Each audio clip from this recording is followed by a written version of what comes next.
transactional brokers out there. We're in it for the relationship, and that's how we've built our business over the last 25 years. So this core business of procurement, that's kind of helping our clients buy commodities, electricity, natural gas, liquid fuels. That's 50% of our business. We also have a consulting arm and a reporting arm where we help our clients understand their energy rates and their budgets, helping them with legislation, projects, on-site, off-site, those types of renewable energy projects, and then reporting back to our clients with budgets, utility tracking, performance reports of solar or wind or battery storage, those types of things. So the core of our work is based off of procurement, and we've been doing that for 25, 30 years. And since that market's matured, we've branched out into other services. A lot of our clients now need decarbonization services. We have a pretty big footprint in the higher ed space, very progressive clients who are constantly looking to reduce emissions and decarbonize their campuses. So we look at decarb in the same way, where we're helping buy renewables, consulting on those renewables, and then reporting back on those renewables. I'm going to skip this slide. We have a team of 45 in Portland. We have a team of 12 analysts, a team of 5 pricing associates in the market all day long, understanding what the energy rates are doing, and then our analysts work on all of our full service clients and do all the reporting and detailed analysis. And just a sample of our clients across New England and in the state of New Hampshire. Work with many cities and towns, work with a fair amount of the SAUs in New Hampshire, and then other industries, Dartmouth, Foss Motors down the road, Kendall at Hanover, New Hampshire Ball Bearings, some of the larger customers in the state. So our relationship with the town of Newmarket really revolves around commodity procurement. So CES was brought into the town back in 2016 or 17. And initially it was done through the school district, a guy by the name of Greg Marles. I don't know if you guys remember him. He brought us in to do a propane transition at the time at the school. So we consulted on that, and then from there added on electricity procurement for the schools and the town. And since then have also added kind of liquid fuel procurement for the facilities team here at the town. We have current electricity agreements that expire in December of this year. Our gas and diesel adder contracts expire in September. And our fees to do this work, just on the bottom left-hand corner there, about $4,800 for our electricity procurement service, and I'll explain what that includes in a second, and about $1,400 to help you manage your liquid fuel requirements. So this little, you got a question? How long do the contracts run? This contract, so I mean, it depends on the term that we select, but we're flexible on kind of what the client wants to do and what we would recommend. But the last time around, we did a 24-month deal, which expires this December. Is that like a normal 24 months? Or I mean, they range from 12 to 48 months, whatever the client chooses. Yeah, I mean, most cities and towns probably go a little bit longer because of budget certainty. And can I, with Newmarket, is it a flat rate per kilowatt hour, or is it a variable by season? It's 0.3 of a penny for each kilowatt hour used. That's your fee. That's our fee, correct. Right, but the cost of the The cost of electricity is a fixed fee. For the 24 months. Correct, you got it. Yep. So we're securing like 20 cents a kilowatt hour for the town, or whatever it is, as the like total generation distribution rate. That would I'll get to that in a second. I have a chart that's going to explain that in a second. Yeah, no, that's a good question, and I knew that question was going to come up because it can be very confusing. So just before we get to that, I just wanted to give you our cycle is essentially you're hiring us to do a formal and competitive bid on your behalf. So what we do is we collect all your account information, we go to the utility, we get that information back, we work with Bill and define a strategy on what we want to do going forward, what kind of contract, what kind of term are we looking at. We then send out a formal request to all the network of suppliers. We typically get anywhere from 5 to 9 suppliers participating in our bids. We get those bids back, we put it in an analysis, We work with Bill, we show him that, and then we make some recommendations from there on what we think based on product, based on supplier, based on contract, based on term. And from there, we come to a decision point. You know, a nice value add for us is that we do a full contract review. We've kind of beat these suppliers up to get the best language for our clients. So we have pre-negotiated agreements with these guys so that we can offer better language. From there, we get executable pricing and we sign the deal. Post-contract, we're there along the way. If there's a drop in an account, if some oddball thing happens, if account didn't get picked up, whatever happens throughout the life of the contract, we're there to support post-contract. So that's the procurement cycle that we've been using for 25 years. So you don't actually procure it from ISO, you put out an RFP and Correct. the vendors actually procure it. Exactly right. Yep. Yep. So Scott, are there any other questions on that process? Okay, I'm going to go to your question. So this is a kind of a stacked bar chart on the left-hand side, and it's broken out in kind of two sections. So the top piece are the delivery charges. So those are the charges that you get from Eversource or your local utility.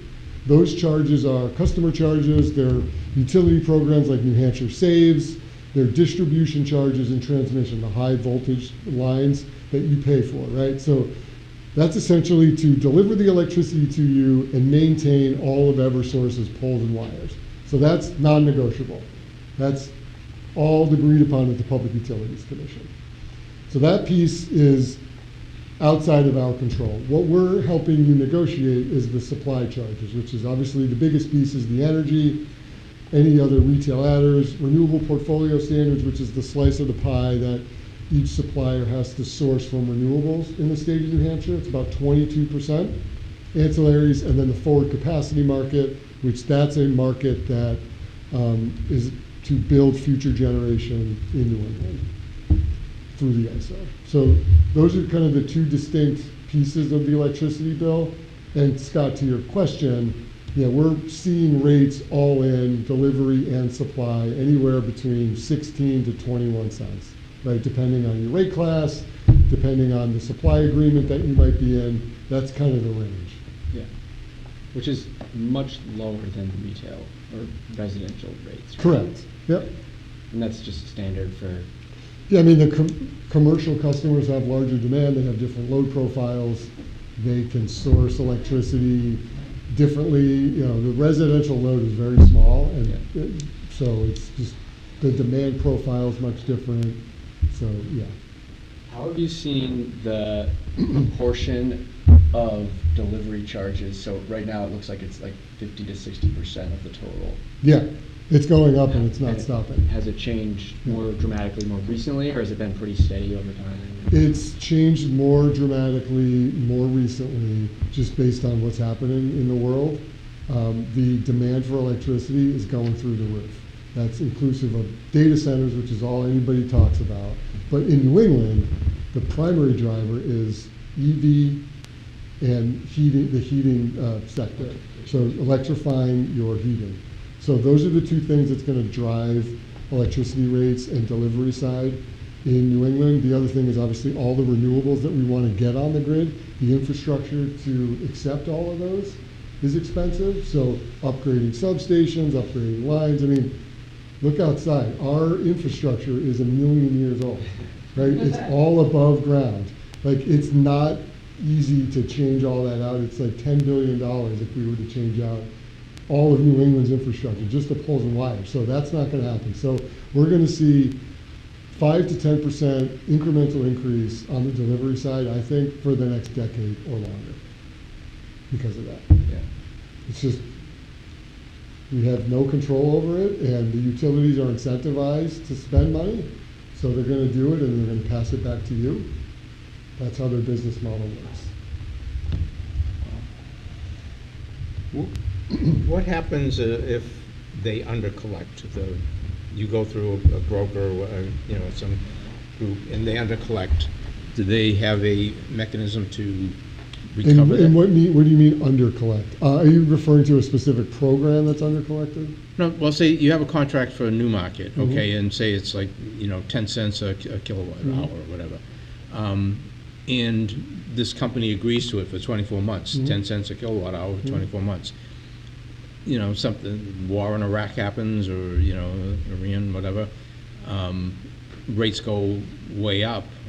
What they're buying, I'm sure they're not, I'm sure I mean, they they're- don't they're buy. doing- They're hedging in the forward market as well, so at the time you buy, they're in the forward market. Really, the only way that they can change your price is if there's a change in law. Every electricity contract has a change in law clause in it. So, for example, if the state of New Hampshire tomorrow says, we want to go 100% renewable by 2040, that's a change in state legislation that's going to require suppliers to now source more renewables, which they didn't plan for before, and they will have to use a change in law to increase your price. There's no scenario where they're under collecting on energy because they're hedging out for you on your behalf. Okay, so you enter a contract with them, say for 10 cents a kilowatt hour, like you say. They hedge forward, they hedge that for 24 months, all 24 months? Exactly. They don't do much on the day-ahead markets? I mean, how they manage their book is up to them, but for the contract with Newmarket, they're selling a fixed rate. Okay, and if they under-collect on that fixed rate, there's no mechanism for them to There's come no back? mechanism for them They to have to come eat back. it, right? Again, unless there's a change in law somewhere Yeah. for them to adjust their price for some reason, there shouldn't be any issue because they're playing the paper game also, right? Like that's how they manage their book. So the energy piece is secure. Okay, all right. I thought that was the case, but I Yeah, yeah. never know. Speaking of change in New Hampshire's renewable portfolio standard, I was Yeah. curious, or maybe have you explained that section and Yeah. particularly how like purchasing recs plays into it? Yep, so RPS, Renewable Portfolio Standards, that's kind of a regional, I mean, it's a national thing, but and it's all driven by state legislation. So each state has their own goals to be renewable. Massachusetts, California are much more aggressive than a state like New Hampshire. So what that is each supplier who's operating and selling electricity in each of those states has to source whatever the state percentage is from green or renewable sources. So New Hampshire's percentage is 22%. They gotta find 22% of their load that they're selling in New Hampshire to be from green sources. So Massachusetts, theirs is like 58%. Rhode Island's on a path to 100%. California is on a path to 100%. Same with Maine. So each supplier has to show that they're sourcing the percentage in each state. And there's an attestation form that you can request from each supplier. So to your question about, I think I know where you're going with this, is if you want to know how much the town would have to buy to offset to be 100% renewable, because theoretically, if the state's doing 22%, you would only need to buy 78% of your load with recs to offset Is that what that means, or like? No, but this piece is state-driven, and it's sleeved through your supply bill. So you're already paying for it in your Yeah. supply bill. Okay. So, but how does it, I guess I'm trying to understand, like, how does it become like a 1.2 cent cost?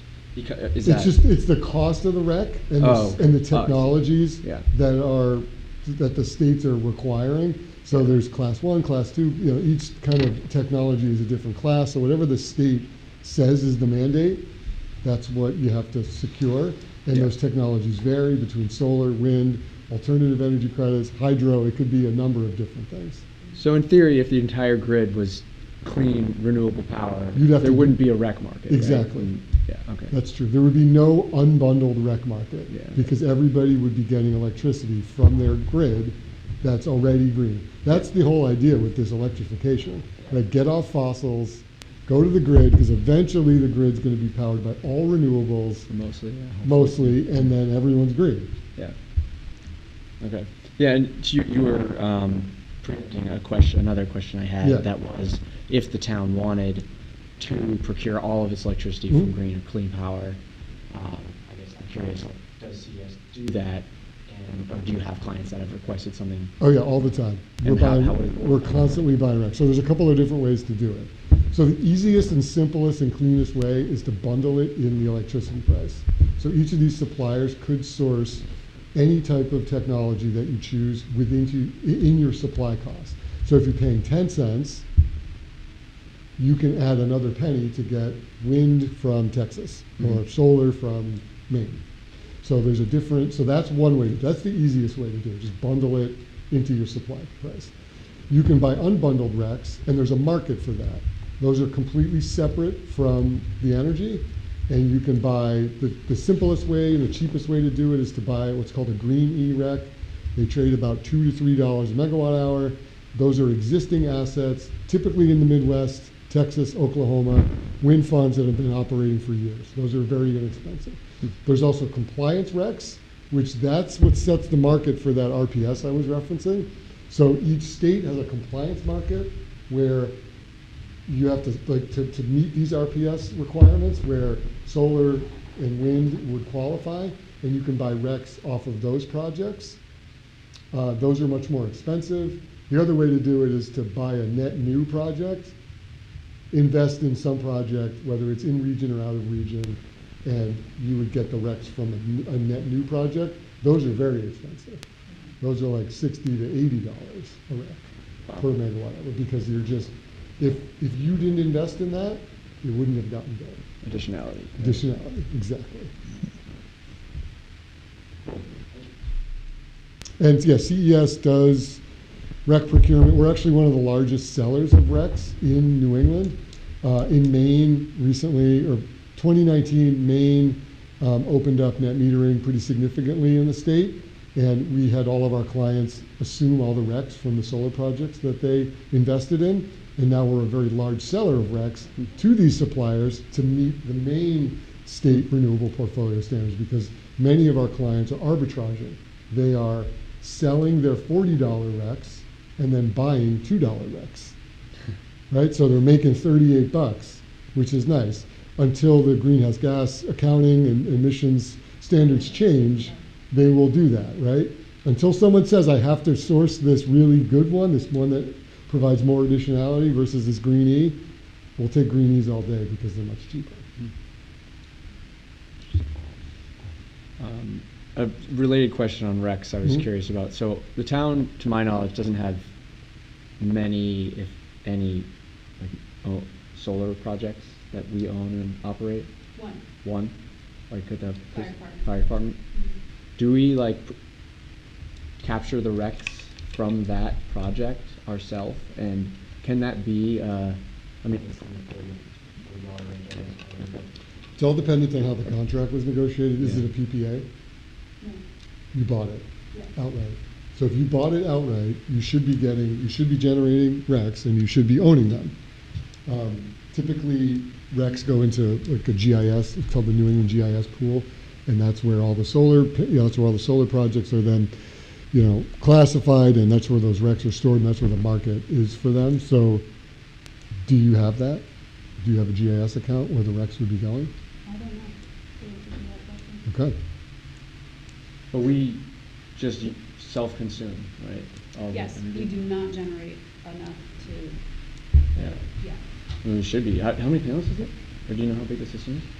don't- Yeah, but it doesn't matter if you're consuming any that you're generating, you're Right. still creating the renewable attribute Yeah. to take credit for it, right? The only way you can really take credit for it is if you retire those RECs. So if you sold them, couldn't really make that claim. So, Yeah, I don't know what happens with the recs. I'll have to, Might be worth looking into. I mean, I don't know how big the system is, but it's rooftop. A solar residential is probably getting $30 a It's quarter. very Maybe it's small. not much. It's but- very small. Yeah. Yeah, it's very small. Yeah. Questions? Any other questions on that? Or we can move on. I got a bunch of slides in here about the market that I'm happy to go through, but I just wanted to point out 4 things that are happening today that are driving kind of market changes and extremely high prices. So the first thing that happened is we had this winter storm in the last week of January, early February. it really highlighted our reliance on oil during that time period. So when it gets that cold, you probably all heard this, but New England does not have enough pipelines to get the gas. We don't have enough pipeline infrastructure. So we can't heat everybody's home on the coldest day of the year. So what happens in those scenarios is on the coldest days, gas goes to home heating first and electricity generation second. Okay, so we didn't have enough to meet all of our electricity, to meet all the demand from electricity. So then we switched to oil. So we switched on all of our old oil plants during that time period, which it's counterintuitive to what the region is trying to do, right? To try to be more renewable. So that was a big problem that we faced during this time period. And it really highlighted, again, which we know this, but we forgot because we had 3 warm winters in a row, that our pipeline infrastructure isn't enough and we rely on oil on the coldest day of the year. The other thing that happened is this New England Clean Energy Connect, the line that's coming down from Hydro-Quebec that's going to support the population centers in Hartford and Boston, that failed to deliver the electricity that we anticipated. So 2 issues there, which all of this caused spot prices to go crazy. You know, we had very high natural gas costs, which pushed up electricity prices like through the roof, and I'll show a chart in a second here. But it was extremely cold. We hadn't seen this level of cold in a long time. This is kind of like the temperature anomalies to normal. So far right of this graph, you're seeing anywhere from 15 to 20 degrees colder than normal for over a week, which we hadn't experienced that in like a decade. So like this polar vortex was unique and really was cold, and it pushed up the demand for natural gas, obviously heating and electricity generation. During that week, spot gas averaged $62, and on the one day, Tuesday, January 27th, spot natural gas was $125. It's typically 4 or 3. So one day blew this thing out, and that entire week was $62. So when you think about our infrastructure, like this is a huge problem. And this, because we are so reliant on natural gas for electricity generation, this just then pushes up electricity prices at the same time. So an easy-ish solution would be an additional gas pipeline? That's the simplest solution, but you got to get it through New York and Massachusetts. I mean, even New Hampshire didn't want a permit one, right? That's correct. So, Yeah, it's all about the permitting. and I mean, we're sitting on the gas. It's in Marcellus. It's in Pennsylvania. yeah, Like, we have a client that they get shut off. Their gas or utility shuts them off. They can only use X amount. So they built an LNG facility to accept trucks to keep their plant going. So they're getting trucks from Marcellus, which is in Pennsylvania. They're like literally trucking gas to their facility so that they don't, yeah.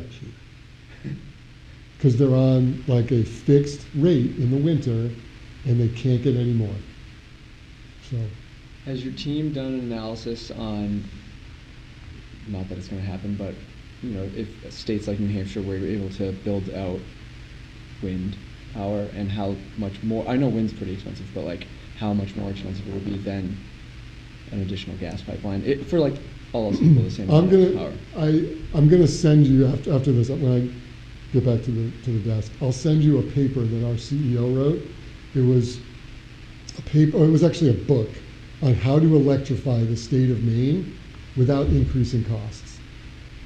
It's very detailed, but it sounds like you might like it. So I'm going to send you that. So it's probably 60 to 80 pages, tons of graphs, but it's a economic analysis of that very question. Like, how do we get off gas, make it economical for everybody, and switch to renewables and electrify everything at the same time? And he did it just for the state of Maine, it's a very small state, but it's an interesting case study. I'll send it to everybody. Yeah. I was schlepping it for a couple of years, but we're kind of past that now. So, yeah. Appreciate it. Yep. Yeah. It's if you're a real, like, I'm a real energy nerd, and I read it from front to back. Like, it's very detailed, and Rich he's brilliant, and he found a way to do it. That's your CEO. Yeah, the guy who founded the company, Rich Silverman. Yeah. Thank you. Yep. I'll send it out. The other thing that's happening, you can't get away from it. No one's ever heard of the Strait of Hormuz until this year, but now everybody knows what the Strait of Hormuz is. 20% of the world oil goes through that strait, and 20% of the world's gas also goes through that Strait of Hormuz. Also, recently, I think one of the Qatari gas plants was under attack. So, like, we are in a world of hurt if this thing continues. And it impacts New England more significantly than the rest of the country is because of these pipelines, and we don't have them. So our backup fuel is LNG. We compete with it. We compete for it on the international market on the coldest day of the year. So because we can't get it from Pennsylvania to here on a pipeline, we have to buy it on a boat and inject it in the system in Boston. It's very expensive, especially on the coldest day of the year. So when you think about your gas cost and the natural gas cost in New England in general, the basis price, which that's the price to get it from the liquidity point to your door, it's elevated in New England because we have lack of infrastructure, and the backup fuel is the boat scenario. Mhm. So that's where we are, unfortunately. So those are the kind of the two things that are happening in the near term that really is pushing up energy prices. I'll kind of rip through these quickly, just it's a lot of lines, but oil, obviously through the roof, you see it at the pump. The green line is heating oil pricing. This is just the commodity. The gray bars behind is the storage. So we're actually in a decent storage position in the country, but we have this global problem and a war, which is causing the rates to go up. So we track this stuff every day, and we're monitoring it constantly. So really the push up is this Iran conflict. Same thing with propane. We are flush with propane. We got propane up to yin yang. We're coming out of the winter. We're going to probably have more, but again, propane's a byproduct of oil refining. So same concept. Propane is up as well. This chart is the natural gas NYMEX futures for each calendar year out to 2029. NYMEX is the nationally traded number. That's what you hear on the news. These are the forwards into the future. You can see they're all elevated. More in the near term, 27 and 28 versus 29. Again, we have this gas problem with Qatar. We're thinking that some of these facilities might be down for 2 to 5 years, which is a problem. The other thing we're experiencing in the country is that there's a pretty big federal push for export facilities. So that means taking more of our gas and selling it. So that stinks. So that's going to push up the price even further. So we got a war, we have global gas demand, and the U.S. is trying to export more. So all of that points to prices going up, which in turn will affect electricity. This is the basis I was talking about. So two pieces of the gas bill. The NYMEX is one, that's the commodity. The basis is the other piece. That's essentially your reservation on the pipeline to get it from point A to point B. You can see that price is up dramatically, and that's because obviously the conflict in Iran, but the international price for gas is up as well, and that's our backup. So our price is kind of fed off of that. So when that heads up, our basis heads up as well. This happened during the Russia-Ukraine war issue as well. We saw that a few years ago, the same exact thing happened. I don't think we're going to get to that level this time around. The rates during that time period were astronomical, and I couldn't believe it. But I don't think we're going to get there. Kind of the global logistics has sorted itself out a little bit from then. So I'm hopeful that we don't see it. But if this thing keeps going, I mean, that's on the table, unfortunately. Same on the electricity prices. This graph looks like almost identical to the NYMEX. It flows exactly with gas. Electricity prices are up for Cal 27, a little bit stable into the outer years. So that's kind of where the actual commodities are going. And here's the New Hampshire supply breakdown. This is just a little bit more detail on that first chart I showed. Just a little bit more clear on what we're talking about, where that's in your supply bill. The blue being the energy, the orange being the capacity market, which I'll get to in a second, and the green being the RPS. Kind of the big components. Do you see New Hampshire changing its RPS? I think there's a Anytime soon? bill in the House now to get rid of it completely. So go the opposite Go direction? the opposite direction. I mean, that's, every bill in the House has been pretty That's anti-renewables, exactly right? right. So there is a trend now, because of the energy affordability discussion nationally and regionally here, some states are pulling back. So the state of Connecticut has pulled back on their RPS commitments. The state of Rhode Island had a bill, had a legislation to go 100% green by 2033. That is now in the House being pulled back. So there's a bill that's going to replace that and extend that time frame up. New Hampshire's is flat forever, right? It's like 22, 23% until the end of time, unless they make a change. And I don't know, I could see it going to zero. I hope it doesn't. Yeah. The only way for these governors to combat the energy affordability crisis is to cut programs that are legislatively driven. They can't control the price of gas.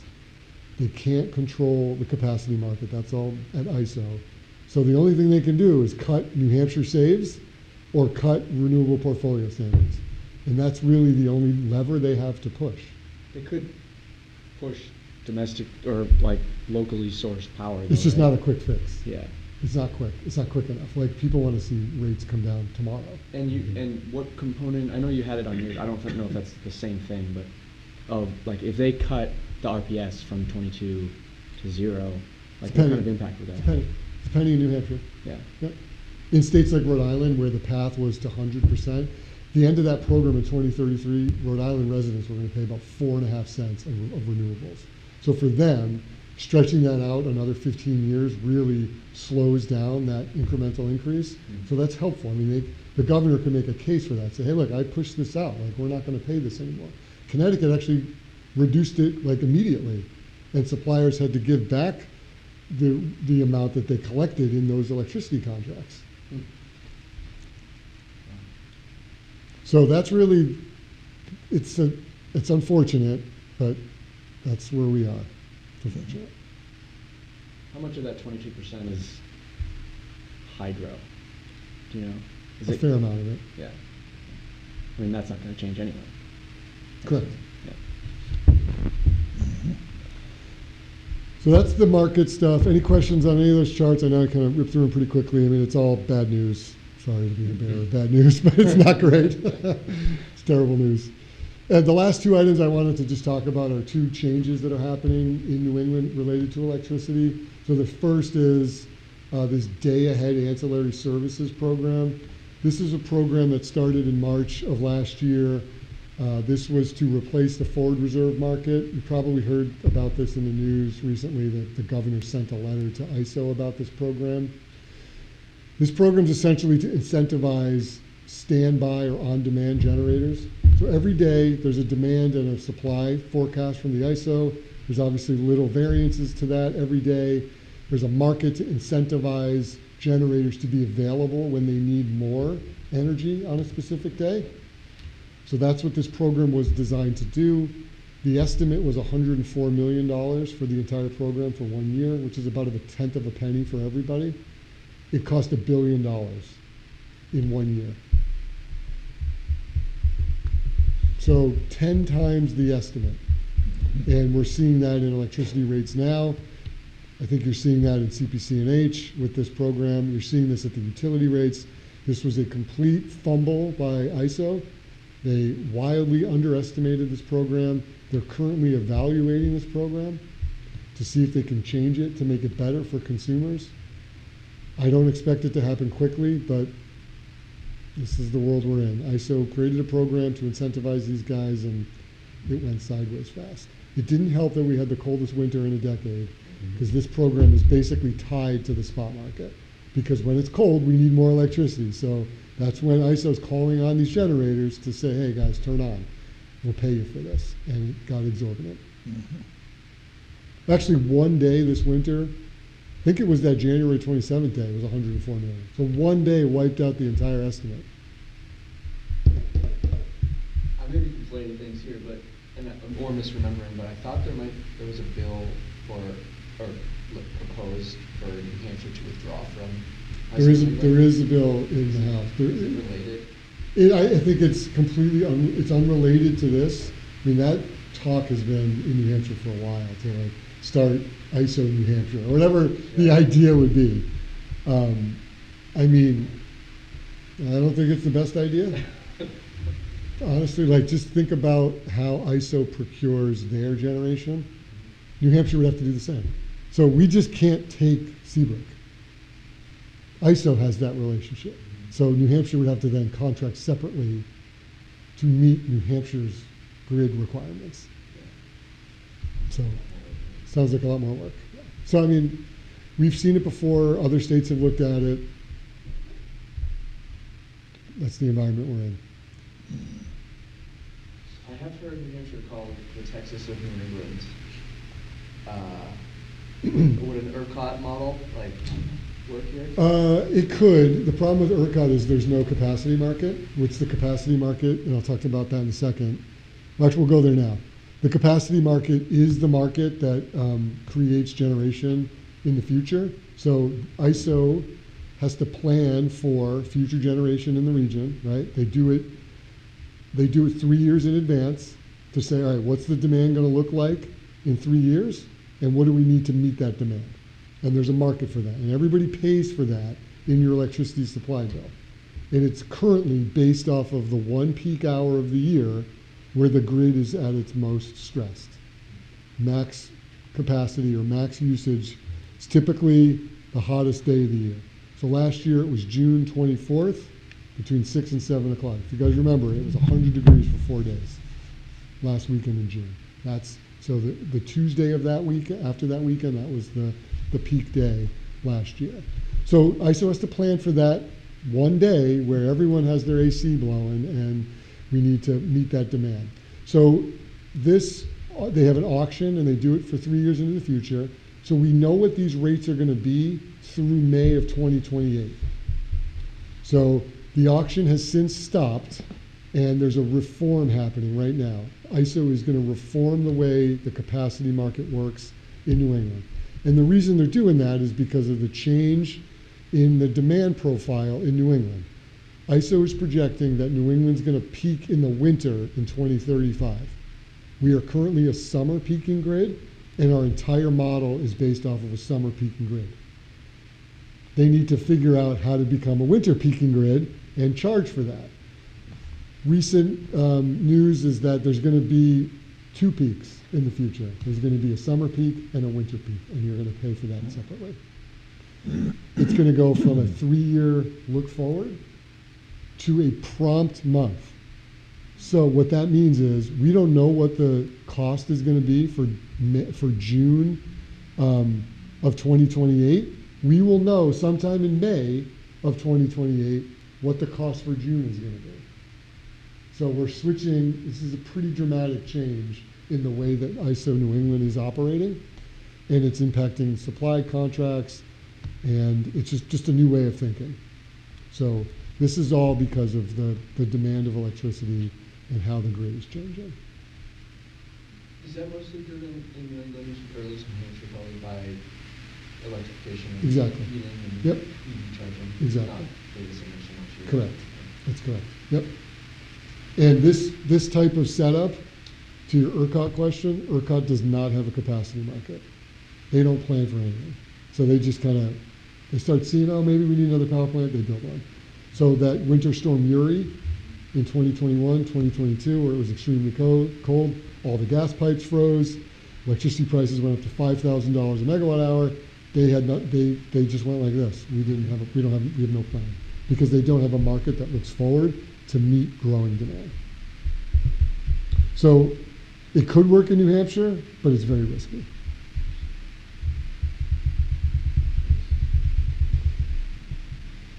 So those are the market things that are happening. These are the things that are going to impact your supply pricing. This is something that Bill and I are going to need to talk about, that DASI cost and this new market for capacity.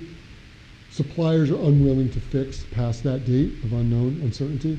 So it's going to be really hard for fixed contracts to be executed because of this change. Suppliers are unwilling to fix them fully. Yeah, that was gonna be my next question. What does that look like for? Most of these contracts are gonna be adjustable. They're gonna give you known rates today, and then do like either a quarterly or every 6-month adjustment. So in that DAS cost example, it cost a penny, supplier might put in 0.6 of a penny, and then every 6 months true up to that 0.6 of a penny. If it was over, they'll charge you more. If it was under, they'll give you a credit. Same thing with the capacity market. Most suppliers are putting in a known rate as of today and an estimated rate into the future, and then when we know more, they'll adjust at that time. So it's going to be hard for cities and towns to manage budgets without fully fixed agreements. This is new to New England, but it's not new to the market. New England is the last region to have this adjustable type scenario. It's been happening in New York and New Jersey and Pennsylvania and PJM forever. The reason it exists in New England is because of the way the utilities do their default service pricing. They do it in 6 and 12-month increments. A lot of those comparison points are that. And the fixed price has been just kind of blinders on it. That's all we care about. But there's different ways to do it, and we just need to be comfortable with adjustable products. It's the lowest total cost. There's no reason to pay a premium for an unknown program that you could be overpaying for 6 to 12 months, and then it comes in lower, and you're like, oh, why did you pay for that? So I think the adjustable product is a better product. And working with Bill and the town, we can plan. We can tell you estimates. We can give you the budget to say, let's budget conservatively here. We had this extreme winter where this cost went out of control.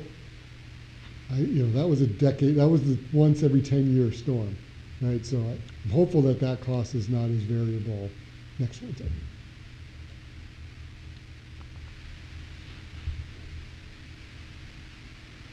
What else? I can see you spinning, Scott. You're thinking of something. I think at the beginning you mentioned talking about solar Yeah. to some degree, and we've obviously been looking at Yep. that from a municipal perspective. How can we do a project ourselves Yep. or contract somewhere? I don't know. I'm just a committee chair. I don't really have to make decisions, but. Yeah, let's go through these last few slides. I have some on that. I wanted to talk briefly about net metering. I think you probably have you had a presentation about this already? Yeah, Yeah. So a couple of different project pathways. Behind the meter solar. Everybody know what that means? Behind the meter, just reduces your electricity load. You offset your load. You avoid buying from the grid. The other way is net metering. That goes direct to the grid, and you get the value of default service when you do that. So those are kind of the couple of different ways to do solar and get compensated for them. But really, offsite net metering it gives you the ability to invest in projects not on your campus or at your site and get a financial benefit from that. So projects somewhere behind the utility, that electricity goes to the grid, the utility issues you the credit or a check based on those kilowatt hours that are sent to the grid. It's pretty simple, pretty easy way to do it. So the programs in New Hampshire currently are mostly hydro net metering. At the moment, there's a couple of different vendors out there selling hydro net metering credits.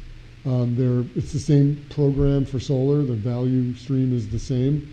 But how it works is there's a couple of different scenarios of how it would work. I just did a simple example of a 1,000,000 kilowatt hour customer. So net metering credits are based off of the default service rate at the utility. That's how those credit rates are determined. In this simple example, we'll just take the first row, July. There's 110,000 kilowatt hours generated at 12 cents. That's $13,200 of credits. You can get into agreements in a number of different ways, whether that's a % discount to the credit rate or a fixed rate. So in the percentage discount rate, you're just taking 15% of that. In the fixed rate, you're getting a fixed kilowatt hour charge for that. So those are kind of the different economic models to do that. And it's these programs and this particular net metering or hydro net metering in New Hampshire it's free money. There's really no reason not to do it. It's simple. The only thing it does do is it ties you up for X amount of years, 5 years. So if you reduce your load or you add more, you got to kind of figure that out. But I think it's a pretty favorable program to do. Most of these hydro developers or the folks that are selling these hydro credits are willing to convert you to solar if and when their solar projects get built. So that's a nice feature as well. So I don't think there's anything wrong with them. It can be a decent savings, I guess. I mean, 18K if you got a 15% discount. And it gives you, some headroom to do something else with that money. Have you been pitched that? I think, Bill, you did say that you were pitched that program. So that was through Freedom, I believe. They have this half a penny per kilowatt hour option, which that ties you up for 5 years. I think they also have a monthly program where it's 0.2 of a penny, which is even smaller. So like on this, the town's load is about 1.6 million kilowatt hours. So if you were to do that, you get about, 5 to 7K in savings. It's not huge. It's not a big number. You're probably maybe better off avoiding cost at the utility, right? If you put solar behind the meter. It's a pretty small savings opportunity. But it's nice. It's a nice thing. You're participating in something local. It's a nice story. It's not locking in a rate for the town, Nope. It's a financial transaction. which to me is a good thing. Yeah. But Yeah, these net metering is essentially a financial transaction. That's all it is. You're not accepting any electricity. You're not getting any RECs. You're just getting money. I feel like I need to understand, like, why wouldn't a town do this? Besides locking it in, but you're. Yeah, there's no downside really, in my view. The only downside is- we've discussed is if we are potentially going to pursue our own solar project, Yeah. then we don't want to lock up our load in a group net metering and then prohibit. Right, so that's Going forward with our own that's project. really the only downfall is Yeah. if you commit to the hydro project 1 million kilowatt hours and your load now goes down to 500,000, you could be on the hook to pay that difference if it's throughout the term of the contract. Or in some cases you can assign that to somebody else, like another town might want it. What's that? That could be very iffy, It though. could be iffy. The other town would have to accept it. Right, Right. who knows how many other people could be Yeah. pitching to the other town. Exactly. Yep. So I think I listed some. Yeah, so here's some other things. So the term length is something to be aware of. So some of them are 5 years, some of them are 10 or 15 years. None of these projects include REC, so you can't make any claim. This is just money. Like there's no real renewable attribute that you can claim. You're not getting the electricity, you're not retaining REC. So again, it's just cash. From a solar perspective, like solar development on these net metering projects is kind of out of ways. So if you're really looking to do off-site solar net metering, those are 2 to 4 years out or even longer.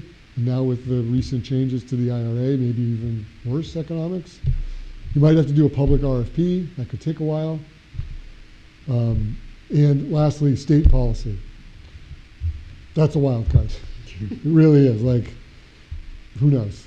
I feel like the current governor is slightly better than the prior governor, just from a renewable perspective. It seems like she has slightly better policy or maybe leans a little bit better towards renewables, but who knows? So those are the things to think about when you're looking at these net metering projects. And then the last item you talked about was just solar in general. And I'm just going to focus on this one big, beautiful bill because that's the problem. So President Trump signed in this OBBBA in 2025, last July. The high-level takeaways here are those kind of bullets at the bottom. This bill accelerated the phase-out for tax credits for wind, solar, and EVs. That's the big takeaway for you all here. Like, it really dramatically changed the timeline to do these projects. It kept storage and geothermal credits. So if you're looking at battery's still a good deal, and these credits are going to last through 2032 for battery. So you're going to be able to apply for the IRA for a battery project or geothermal.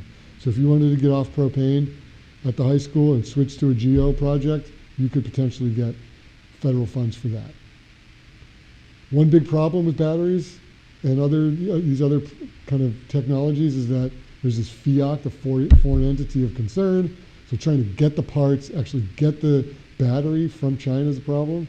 We have no supply chain in the United States for battery storage. We get it all from abroad. So that's going to take a while to kind of sort itself out, to source these things domestically. It'll happen. Might not be this year or next year, but it'll happen.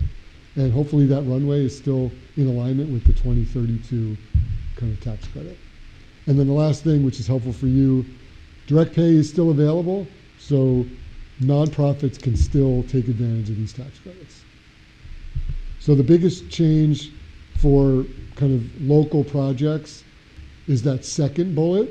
Projects have to start construction by July 4th of this year or be placed into service by the end of next year to receive these credits. So that's the window that we're working with here to receive this. It's a very short window. If you're not looking at it now, it's going to be tough. And the reason I say that is because of the interconnection process. Getting the utility to agree to interconnect your project. That's the hurdle, which is going to impact the timeline. Is this for, it says commercial, is it 5 megawatt? What's the threshold for project size? Or does it It doesn't really matter. Because you can't get the residential, I don't know what the. Yeah, I mean, this is all solar. So residential and commercial. I mean, this is commercial specific. So like those large projects, those large wind and solar projects that are out there, like. Yeah. Yeah. So I think it's just important to understand the timeline to get a credit, to get some of this cash. It's short, and if the economics are going to look worse if you don't have the tax credit. It'll get better in 3 years when electricity rates go through the roof again. Like at some point, it'll kind of level itself out. So the near term is just bumpy to get there. Do you know what the rationale is between the two different dates in the second bullet? Like, It's why 7-2 instead of just 1 before? It's not clear to me why that was there, but I think it was probably a concession. Like, I think the initial plan was like, gut this thing completely. Yeah, right. Like, this stops tomorrow, right? Like, I think that was the initial reaction. Like, we're not doing solar at all. Yeah. But I think this was a concession. There were still things in motion as well, like during that time period. So it was assuming a concession. So I mean, if the town's thinking about or looking at this, time to get on the horse. And like, if you're serious about it, like it's now, or you risk this credit, you can still do it. The return basically goes from 7 or 8 years to 13 or 14 years. That's kind of about what you're looking at if you don't get the credit. What would your recommendation be for a town like Newmarket? If it was trying to either do solar itself or clean up its. I mean, there's some easy wins that you can do, like buying RECs or participating in net metering that can save a little bit of money and give us a little bit more time. I think in 3 years, we're going to see something completely new. Right? Like I don't see a world where we're going to continue down like the same party for more than 4 years. It just feels so divisive, right? Like it just feels like we're just going to get these massive pendulum swings. It's impossible to plan for. It's terrible for business, but that's just the way it feels like it's going. And most of our clients who are very progressive, they're all they're being patient. They're being patient. I think if you can get some short-term wins with some net metering, do a good job with our procurement, save money there, reduce your load as much as you can, save on your demand charges, save on your fixed charges at the utility. Like those projects are going to be more beneficial than trying to slam in a solar project before the tax credit. Like it's going to be hard to do that. Most of the vendors, like I know Revision, great company, their sole focus is to meet all the existing pipeline customers that they have to meet these deadlines. Like, they're all hands on deck to get the stuff that was in the queue prior to this completed. So there's some of that out there too, where the developers are like, hey, we got to get this stuff done before we can take on new business.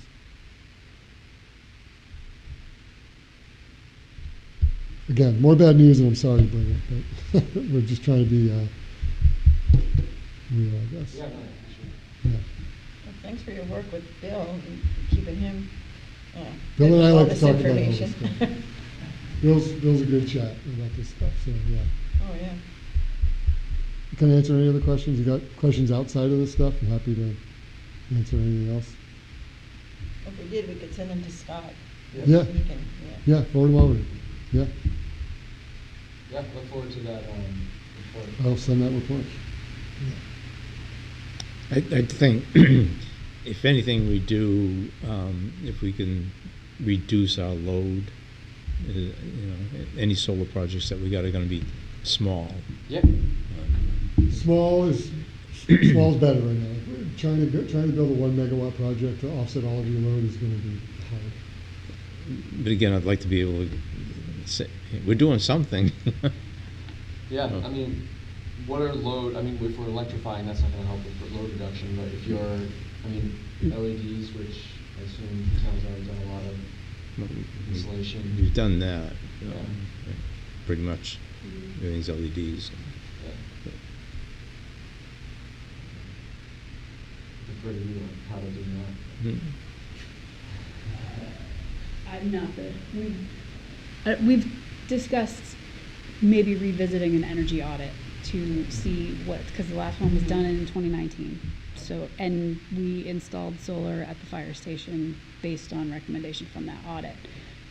It's probably worthwhile, and made many other changes that Greg Marles did, as well as Karen has been implementing a lot of stuff since then. So it's worth taking another look to see if there are some efficiencies, some low-hanging fruit, I guess, that we could tackle. And as far as the solar situation goes, we have a design for the Sewell Well site with an interconnection approved. If you have the interconnection, that's a home run.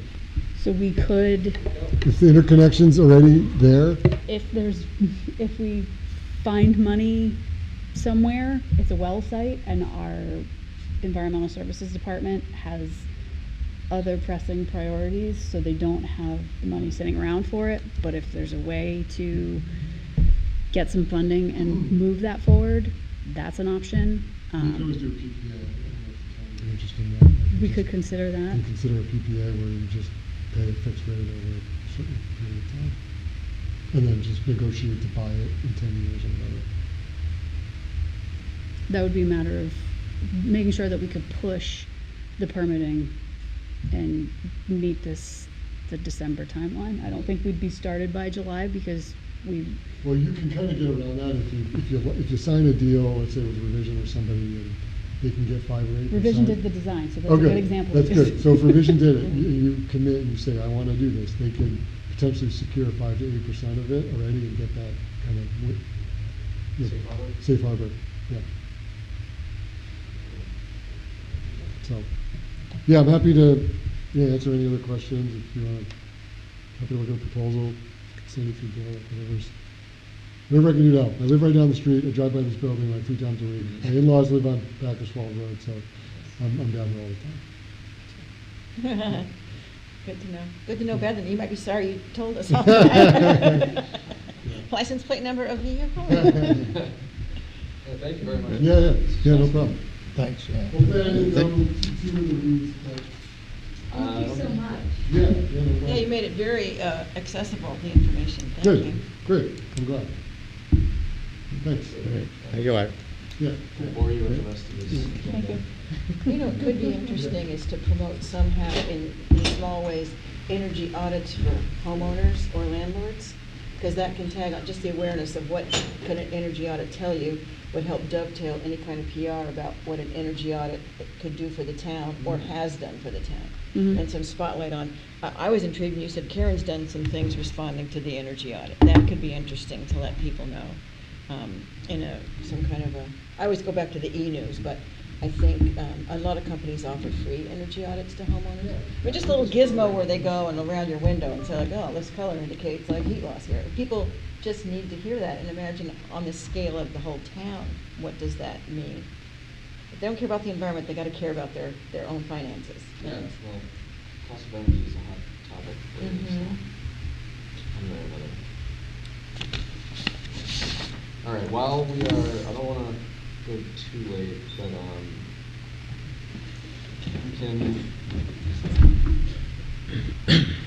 is this on? Looks like it shut off. Let me see what I can.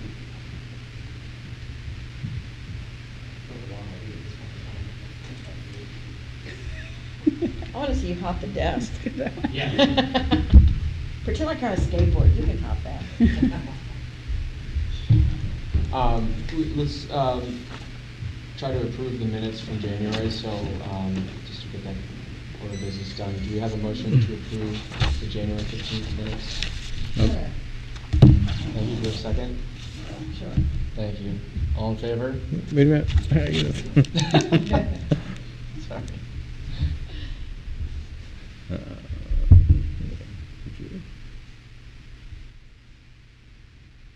Okay. Okay, all those in favor? Aye. No opposed? One abstention, I guess. I'm not technically part of the Yeah, committee, yeah. so I can't vote. Yeah, fair enough. All right, minutes from January pass. Joe, I don't know if we need to spend a ton of time on community power updates. Just in this I'll give you whole- a real quick update. So there's been some stuff on WMUR, I don't know if you guys have seen it, you know, talking about Portsmouth and Bow with pulling out of community power, and communities being surprised by, you know, the higher rates than Eversource, bottom line. April 15th at 6 o'clock upstairs at Town Hall, the executive director and the director of member services from Community Power are going to come talk to the town council, explain basically three things I've asked them to cover. One is why the rates are as they are. You know, I've talked about Community Power having some financial issues in the past. They'll talk about where Community Power is financially and what their plans are to get back to, you know, to be basically back in the black. And so that'll be April 15th, 6 o'clock, if anybody wants to come and attend to that. And That'll be here? yeah, upstairs in the town. Last couple of weeks ago, they sent out a refresh to 767 Newmarket residents saying, hey, I sent you the a sample of what the letter looked like, but basically they sent 767 of them saying, we're going to switch you over to community power unless you don't want to join. So, okay. And next month I'll go over some stats. Cool. Yeah. Is that at 7 on April 15th? 6 o'clock. 6 o'clock, sorry, you probably said that, thank you. I can send a reminder after this too. Okay. Yeah, I'd like to go to that as well. Lindsay, do we have any SoulSmart updates on the feasibility study? Yes, we got a report from SoulSmart on the feasibility study, the evaluation of those 5 sites. I've met with the town manager and the superintendent of the schools, and their and also Bill Tappan, finance director, and then the counterparts with the school, so that we could have some discussion about what seems feasible to move forward with for the potential partnership. So as we've kind of discussed, that parcel that's across from the junior senior high school is a good opportunity to do something. So the SoulSmart report was very optimistic on solar generation. In what they basically just maximized. If you put panels everywhere and you leave a little bit of space to do some athletic fields, this is what you could generate. So just as a sort of going on the record that what's in the report is very optimistic and not likely what would come to fruition that as we move forward. But it was done to see, if you really want to be renewable energy forward, this is something that you could do with this. So the school district has had some discussions, I believe, with the school board, and they are putting out an RFP, or probably already have. They already have. So soliciting for firms to do a feasibility study for the athletic field portion of it, because that's kind of the primary focus from the school district perspective and would be a great benefit to the community in general. So something that the town and the school can partner on as a baseline project. And we will, as we work with them through the feasibility study, figure out how we can incorporate potentially solar or alternative renewable energy sources into the solar's the most viable because there will be some open space and they will have lighting facilities for the athletic field. They're looking at a soccer field and a track and potentially a athletic field house, and potentially some additional parking.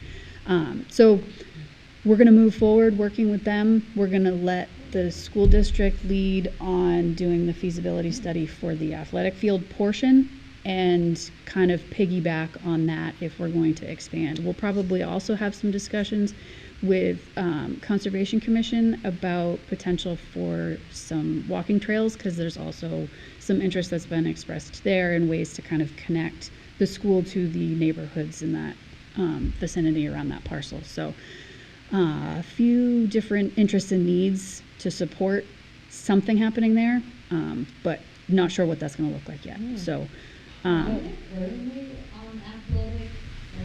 athletic field for the high school in Newmarket?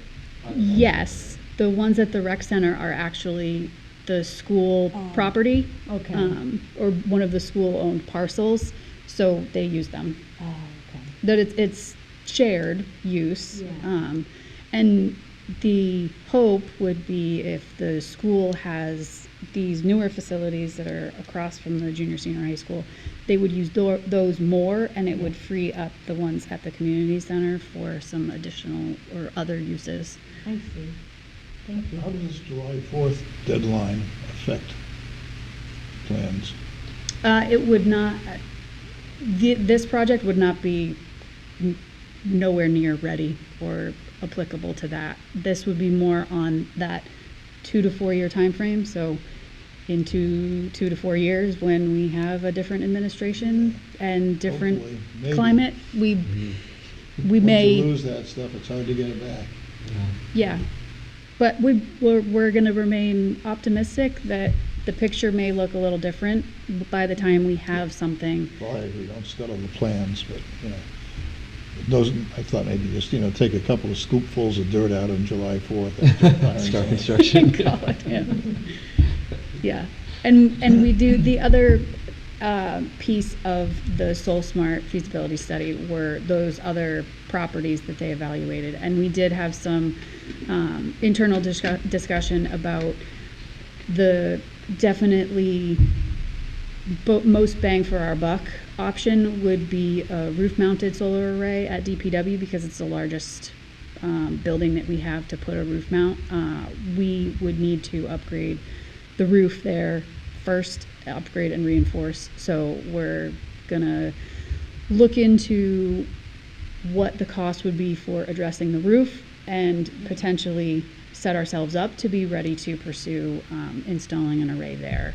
And then the town hall and police department are already have had studies done for addition renovation. So when those plans move forward, solar can be incorporated there. The police department, we also had some discussion about potential use of canopy because the cruisers could benefit from having a solar canopy over where they're parking. So that's something that could be incorporated into the police department renovation addition site work there. And then I think that was it. Oh, the community center was the other one that we looked at, and that one is a little more complicated and was kind of the bottom of the list priority-wise, because HUD actually owns the building. The town doesn't own the building, and there's not a lot of most of the field and open space is used for athletic or recreational fields, so not much of a ground mount option there.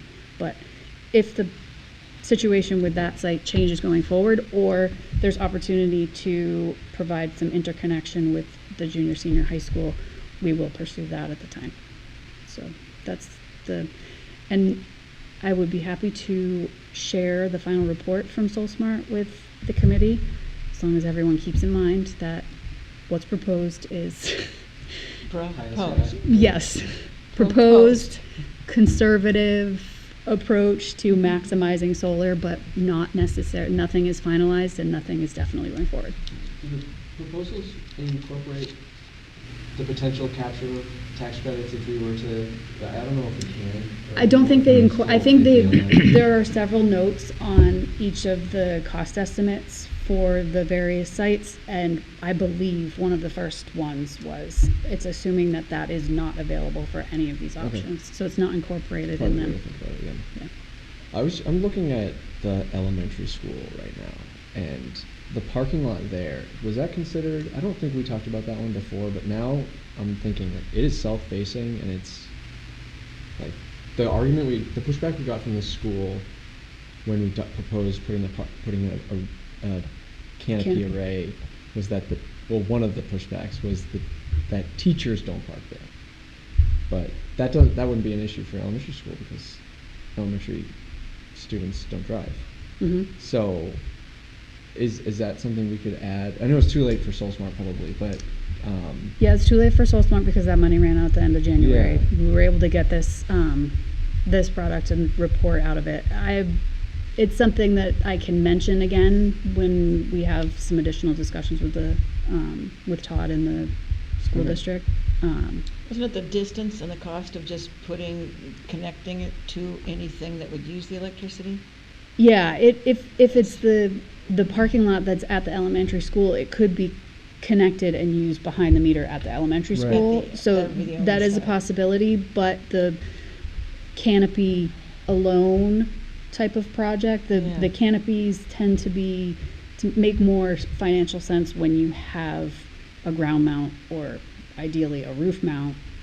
That's the primary piece, and then the canopy is the add-on, because the cost of constructing the structure, support structure itself, and reconstructing the parking lot kind of makes it cost prohibitive Yep. from the jump. So, if there were an opportunity to add on, that's where, and that's one reason that it is in our discussion about the sites that were part of the study. The police department canopy, that was still part of the discussion, because if we're going to be doing anything at the site, it's going to be the whole site reconstruction, and that's when the cost can make sense to add. You're digging everything up anyway, so you can add the structure. And Speaking of digging, I was going to ask if, I assume we didn't have, SoulSmart do any geothermal proposals. we did not. Yeah, I they don't know if didn't. they would do that. No. Even though SOL. But, Yeah, they're solar focused. yeah.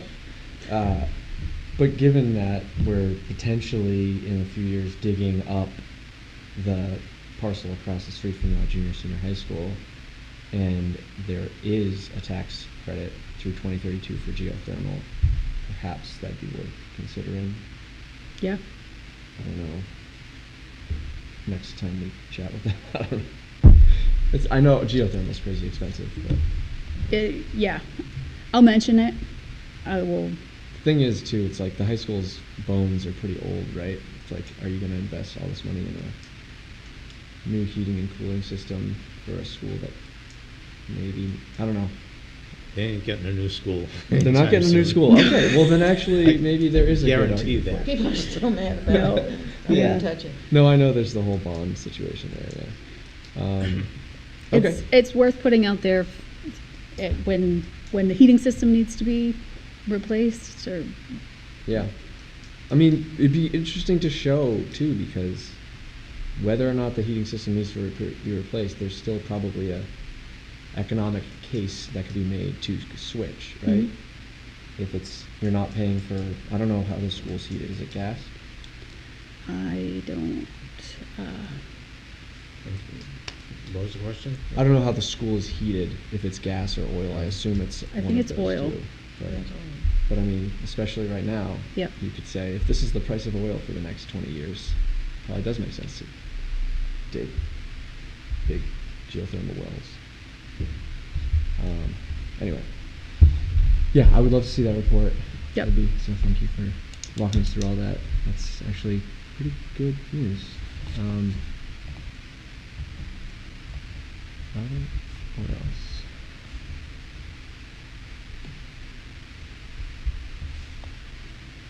Anything else on just potential solar projects from you or anyone else? No, really just that study, and I did see it, and my comment was, boy, this is pretty optimistic. yeah. And the town council did get it. And, I stressed to the rest of the council that it was optimistic. Yeah, okay. I'm guessing that your husband probably felt the same way if you looked at it, right? So. I didn't get any comments from Scott, but got comments from others. Yeah. Okay. Optimism. Yeah. Mhm. Okay. So, conservation committee joint meeting. Still, we don't have George here, so we can probably skip that. I'll say March is coming down, their next meeting is April 9th, that's too soon, I would think. Yep. And April 9th already has quite a few things on it. Not to speak for George, but I would think it's still something to talk about, Mm-hmm. especially with the environment side of energy and environment. Yeah. Yeah, I've had a few ideas on Turtle Fest, but I don't know if there's been more thought there in terms of like how we could. Well, what are your thoughts? Well, one. I'm on the Turtle Fest committee, so it's not just me taking George's spot on. You're saying you're on the committee? Is that- There's Conservation Commission Turtle Fest, and there's a Turtle Fest committee. Oh, okay. So Planning when I committee. talk, I can say from Turtle Yeah. Fest committee and not speak for George's Conservation Commission. Sounds good. Mhm. One was, so obviously I've been pushing for some recycling improvements, mainly from like contamination, from signage perspective and plastic bag issues. We could use the signage from Casella to raise awareness about that if we are successful in kicking off this plastic bag collection thing through Trex. I was gonna say T-Rex. Yeah, that's what it looks like, yeah. Sorry. We could potentially use the May Turtle Fest event as like a awareness opportunity, like campaign for that. That might be a good usage of. I think that would be my suggestion too. Okay. And I can tell you some other things about the T-Rex plastic bag program from the Newfields Garden Club, if you want to talk about that when we get down to 8D. Yeah, we don't have to follow this perfectly, so we can just talk about that now. Okay. Yeah. From a certain amount of experience, I can say it's wicked easy. Not to say that the moment the person who's volunteering to go get the bags from a certain location takes them to Hannaford and it's pouring rain, but they said they'd do it, they might say, easy, you gotta be kidding. But with the person power that it takes, I can tell you that the Newfields Garden Club had the same 3 people do the work for the 2 Trex benches that they have.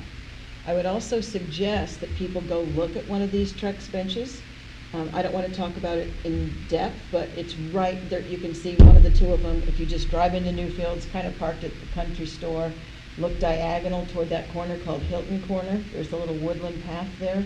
A Trex bench is in that path. So it'd be nice to have seen one to know what you're looking to do this project with. So the hardest part for many people to wrap around was, where do you get a big box that you put somewhere for people to put the plastic film in? And that is easily enough from any appliance store. because that's how a dishwasher comes. So for instance, Lowe's and Home Depot and all of them can give you the box, and then you put just a simple label that says, here's where your plastic film goes. Newfields had one in Town Hall, they had one in the public library, and they had one in the school. There's several problems with the school. For security's sake now, you can't just knock on a window and say, hey, I'm just coming in to change the bag. So you push a button, it has to be during the school day so that somebody can let you in and walk you to wherever the bag is in the school. That's not a big deal, but if you're thinking, oh, I'll volunteer to go to the school and do it, you're limited by when you can get in and out of the building. So post offices have been a popular spot to do it because they tend to be open on weekends. So if any of us were going to say, oh, I'll get the post office one, that's an easy thing to do. The coolest thing about this is the fact that it's honor system. So when you're with the Trex program, you have a bin set up or a cardboard thing set up somewhere with a liner, and people just come and drop their plastic film. You know what I'm saying when I'm saying plastic film? It's like saran wrappy stuff or bread wrapper stuff. Mm-hmm. Okay. So you go and dump it in there, and at first it sounded like, oh my God, 500 pounds of that little flimsy stuff. But it took 4.5 months for Newfields to get their first bench. And then it was popular, and people said, oh, we want another one at school, so they've done it twice.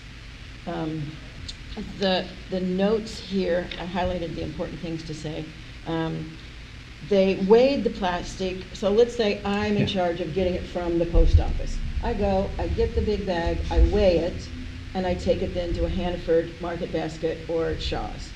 And this person says, we weighed the plastic with luggage scales. The luggage scale costs $10 on Amazon.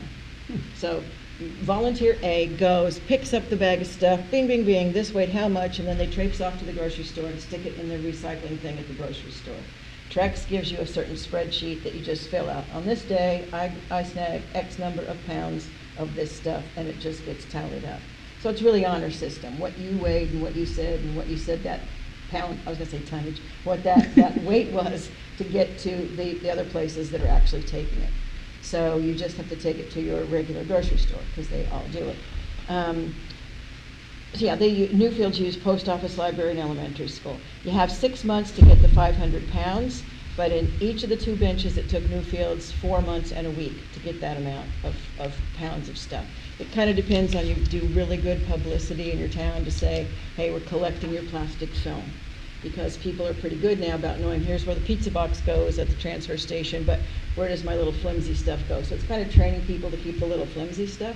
But it's also, the feedback was from citizens in Newfields, the plastic stuff you save doesn't need washing, drying, cleaning off, scraping off food and whatnot. It's innocuous, it's easy stuff to collect, opposed to if we said we're collecting, I don't know, bottles that you gotta rinse or cans that you gotta take the label off and wash and stuff. This is not water intensive to save the plastic film.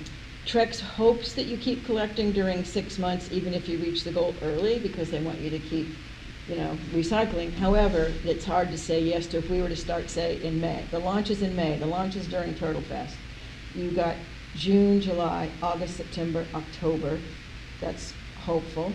And your bench would be here in November and could still get installed before frost. In Newfields, ordering the bench was easy. It gets delivered, and you have to assemble it. But if you go see the one in the Newfields Woodland High Place, Walking's Path, you'd see what assembly is required. In Newfields, they were secured to the ground with what they call a ground lock. I don't know how to describe it, what gets drilled in, and I guess somebody could remove it, but they chose to use ground locks. And the other thing I can say is in Newfield, they used residents of Newfields to do that assembly and installation. I know from a couple of other places, and one in another state, that their town said, we're not having citizens install this. They wanted their own DPWs to install. Trex doesn't care. Sometimes a warranty says if it wasn't installed by a trained person, this and that, other thing, the warranty's not good, but Trex doesn't do that. If 6 citizens said we're going to do it, and the town said great, 6 citizens can do it, and it doesn't negate anything out of Trex. Assembled upon arrival, there you go. And Newfields used Hannaford's and Shaw's. They didn't use a Market Basket. That was just where the two main people that collected the plastic went to Hannaford's and Shaw's. Luggage scales, let's see, 1 second. Collecting 6 months to collect. Oh, yeah, you report on a monthly basis. So it's not even like every time you run and collect 2 pounds and run over to Hannaford with it, you've got to do a report. They want you to report every month, once a month, not every last time you take a piece of this film somewhere. Let's see. If you reach ordering the bench is easy. It's just a matter of your phone. You say here, and you email them your chart.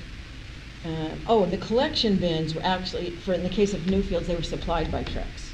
So they didn't have to go to Lowe's or Hannaford or Home Depot or somewhere and get like a dishwasher box. But Trex sent these 3D things that were like paper engineered to open They're up. like the and ones that send- you see at the grocery store, I assume. Yeah, exactly. Which was handy in some ways, just to schlep it to its destination where you're going to be collecting it from. Let me see, I believe those were the main points about it. Oh, that the luggage scale was, this person bought a $10 one at Walmart, the other one got it off of Amazon. Let's see, and they went to the elementary school, they arranged to go every Friday and pick it up, so that person that said, I will get the plastic from the elementary school bin, knew they were gonna go every Friday. The other places were when and where you wanted to do it. And those were the main points. If you do it she said Hannaford they rather liked a little bit more just because you could go and do it at the drop-off bin. It's in the back of a loading area. The Hannaford manager told them exactly where they wanted this. You don't go in with your big lawn and leaf bag of this stuff and like put it in where the grocery bags go. It's a special thing in the back of the store at a Where loading their bin. baler is, I assume, or similar. I don't want to say yes or no to But- that. Okay, yeah. Because you put it where they tell you to. Yeah, fair enough. That Yeah. was gonna be one of the Yeah. questions, And at Shaw's, it's in a vestibule, but at Hannaford, it's at a loading dock. Okay. I don't know I don't know why. And Shaw's has its own plastic film collection thing, so maybe that's why. I see. I don't know. You could use Market Basket. They said they found Market Basket to be a little crowded and congested. Okay? So all the Market Basket bags are going to Hannaford. Yeah. Well, I'm just saying all the details here, so these are the nitty-gritty makes the world go round, right? And using large clear bags like FedEx maybe used to deliver your packages in, like the big clear bags is what they lined the bins with, so. If it's rainy. Like if it's rainy, I say like they used to, like I don't know Yeah. how much care they still take, because they I have don't such, know. they're under the gun to like get in, get Yeah. out, get back in the truck in 28 seconds, but they saved those big bags to put the stuff in, because then when they gathered it from their Trex recycle bin, that whole bag could go into Yeah, the and also recycle thing. recycle, yeah. As opposed to lawn and leaf bags or heavy-duty contractor bags or something. Yeah. How did they get the word out in Newfields? Was there any? Good question. Newfields, it was the Newfields Garden Club. So at every garden club meeting, they talked about it, and then those people at the garden club meetings had their own networks they advertised with. And they were also able to send a letter home through the school, the elementary school. I don't know how they reached high school families, but the elementary school was a main driver.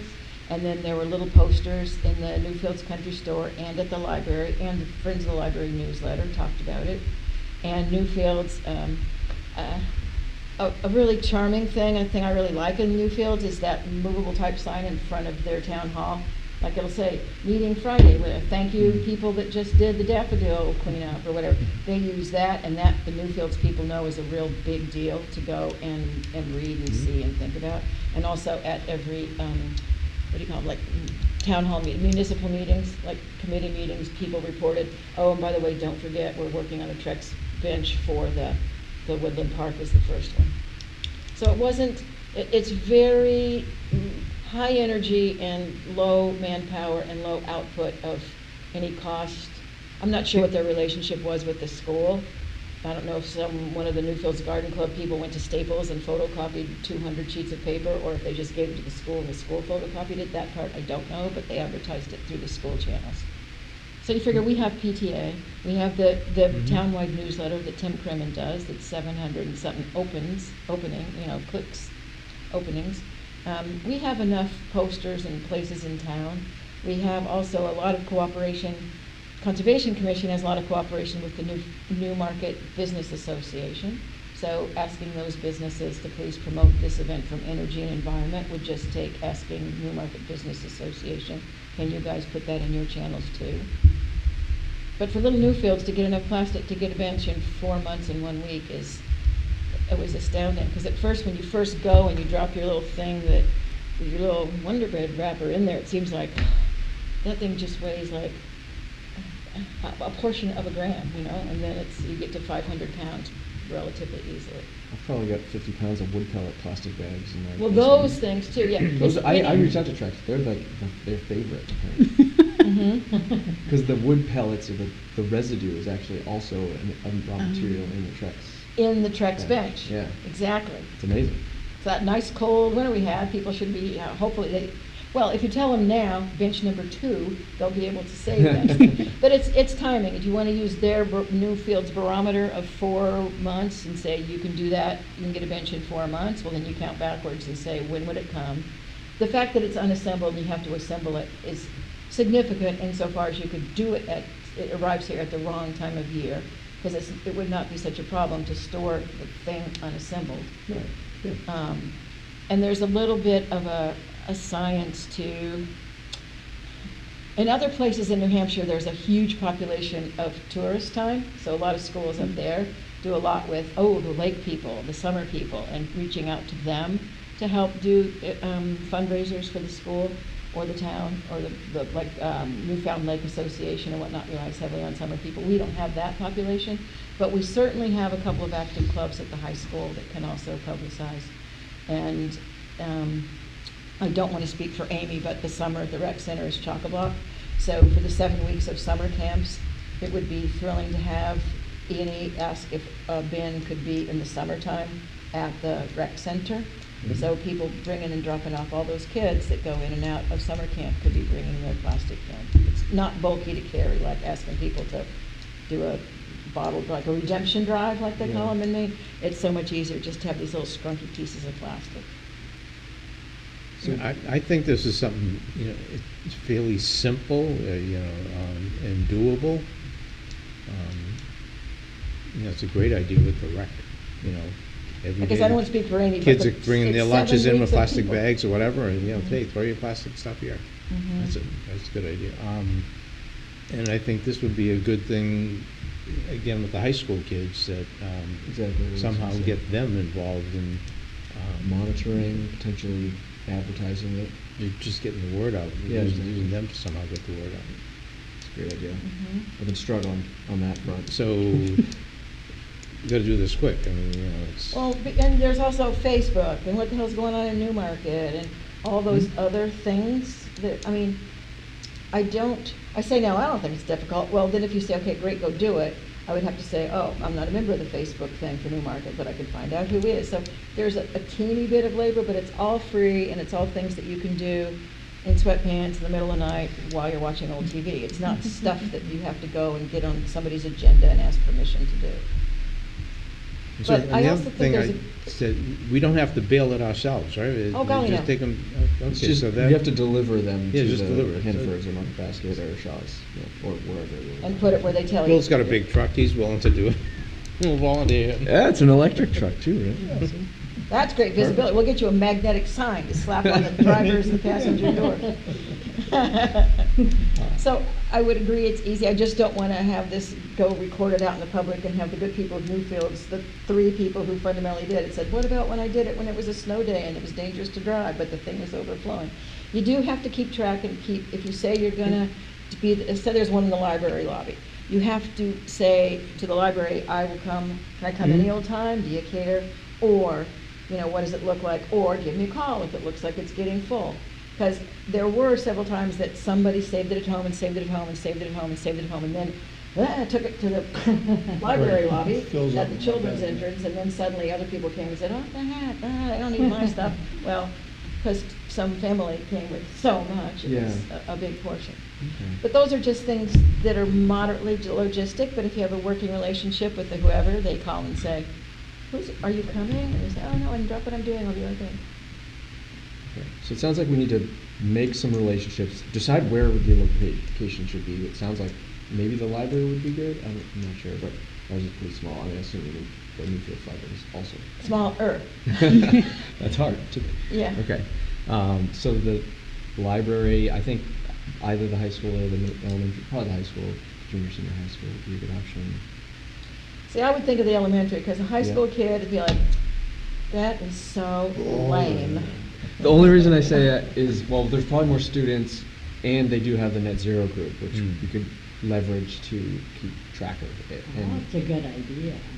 They do need projects, bear in mind, they are, just from having been in public education, Yeah. April vacation hits, and we're done. they're I athletic. mean, the improv club is energetic, they've had their last show. Shred comes and goes, those kids are done. Now, seniors know where they're going to college, juniors know what their Yeah. summer job is.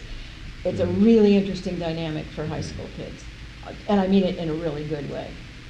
And they need a lot of teacher support, and teachers are like, So you think the elementary school or students would be more motivated and engaged? oh, I don't want to say that. I mean, it's not to say Yeah. that they're not. I'm just saying, I think you can count more on parents of elementary school kids than you can count on high school kids.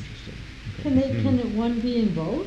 I don't see why one couldn't be in both. Okay. So you can decide, do you want to do 4, do you want to do 3, like how many of these things do you want to, where do you want to have collections? Okay, so we And then have- having people agree, because even at the high school, you can't just walk in and Yeah, grab the thing yeah. and wave to somebody and leave. You still have to get like the permission to go in, and, you know, it just means you buzz in and you leave, but, and it could be spontaneous, or maybe they would say, we just can't have people traipsing in and out, when do you think you might be coming? Now, one of these people found it easier to say, I'm going every Friday. And it might have been not so much, it might have been a huge bag. What are the thoughts on how we determine who is responsible for picking up these bags and delivering them? You could do that in a couple ways. The people who are sitting here, and George, and who else is absent? Zach? Zach could say, oh yeah, I wasn't there that night, I don't mind doing it. Or you could have like a really, everybody promises, like, what do you call it, like a sign-up genius thing, where you say, like, I'll do this day, I'll do this day, I'll do this day. So somebody might get gypped and have the easiest darn bag. Somebody else might be saying, like, oh, I already have a bunch of stuff in the back of my car. But it's kind of amorphous like that, or it's just real tight. And somebody could say, I mean, I go to the rec center a whole lot. I could say, assuming Amy would say yes for 7 weeks of summer, I could say, I'll just do it at the rec center. I'm in and out a lot. I mean, you travel a lot, you might say, oh, I don't think I could do it, but I can do the paperwork to get reimbursed for the 2 luggage scales that are $10 each, or, you know, that kind of Yeah. thing. I think those are our basic logistics. Mhm. You've already interfaced with Trex, maybe you would get a hold of them and say, okay, we're doing it, can you send us the Yeah. bin thing, or the, you know, the collection receptacle things? Yeah. So they give us the structure of the collector receptacle. Yeah. We need to figure out where to get these big plastic bags. clear And plastic Are those bags. pretty easy to find? I mean, I know you mentioned like They are, because even if you FedEx go or- at Home Depot or Lowe's or something, they're just called clear garbage bags, because some towns don't have the pay-as-you-throw things, like Orange is this town, or Exeter's purple, or whatever. Some towns really just have clear ones. Okay. And those are at Home Depot and Exeter, Home Depot and Lowe's. Okay. But they also saved them from the FedEx delivery people, because And that would those be the are best thing also ever. really nice big ones. Oh, like these ones, like right there, are those like lawn bags, lawn leaf bags? Well, That looks like, just like a regular plastic bag, I think that's all that was, but I'll check with Newfields, because they always had clear plastic bags to stuff the plastic film in. I don't know if black is a consideration for like, the companies that take recycling can't just put in black flower pots, black plastic flower pots, for instance. So I don't know, for all I know, that thing there, they took that black plastic bag out and bundled it, you know, human, shrunk it up into something else and took it to the receptacle place. We'd have to see if a black bag is okay for this project. An added benefit to using the clear ones is that you can see if there's something that shouldn't be in there. That's before you an try Yeah, to that was added gonna be another benefit. question is, did they have any issues with contamination? No, knock on wood. Okay.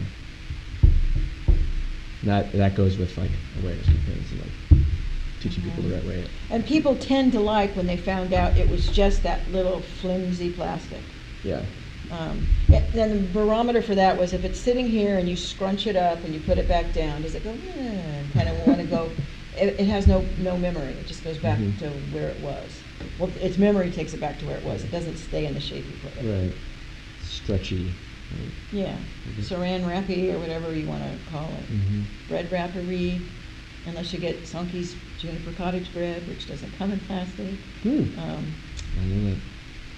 But it's plastic bags, like from the grocery store. Yeah, like those are probably the main one. Wood Yeah. pellet bags, even the wrapping around like your paper towel rolls and stuff. I think, Yeah, when you buy a 6-pack of paper towels. Yeah. Well, and we're coming up to gardening season, so people will have like the bag, instead of wood pellet bags, it's that same stuff that like the mulch comes in or.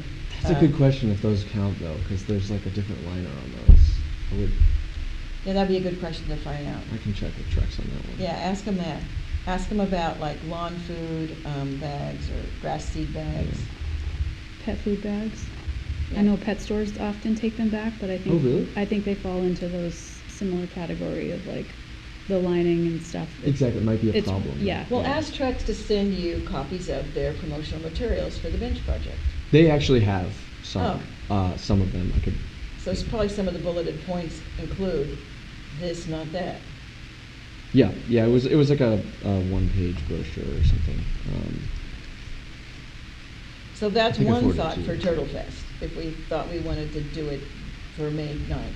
Another thought for Turtle Fest could be just as simple as having, here's the Energy and Environment Committee, person A, B, C, D, E, here's the people that are on this committee, here's some things, here's what's going on. Oh, the town engineer did this and that, here's something that's going on with the environment as far as, solar projects. You may have, kind of like, what do you want to call it, like dispel the myth in so many words, like, here are things in the works. And that's a pre-teach the vocabulary kind of for what's going on or what are potential things in town. I have, I don't know, a stack of the things from Casella about what's recyclable. Just That'd be a beautiful hand that handout. So just having a table space and just personing. And where would we have the table space? At the high school, the day of Turtle Fest. Okay, that's gonna be the main point, high Yep. school? Yeah, the morning before there's lectures, but before the lectures, there's a bird walk, and then people come to the high school, junior, senior high school, for the lecture presentations. And then when those conclude, there's another walk that's gonna go out to vernal pools, probably along the railroad track, out by Rockingham Ballroom there. So in that time period of the lecture presentations, of which Lindsay is one again this year. Oh, cool. Keynote. There's the perimeter of the big auditorium room is going to be where the sponsors are, like Wright Pierce Engineering and a couple of land surveyors and a couple of people like that. There's space for at least 15 booths or display cases. The high school high school net zero group is going to have a table. Oh, are they? Yeah. Hmm.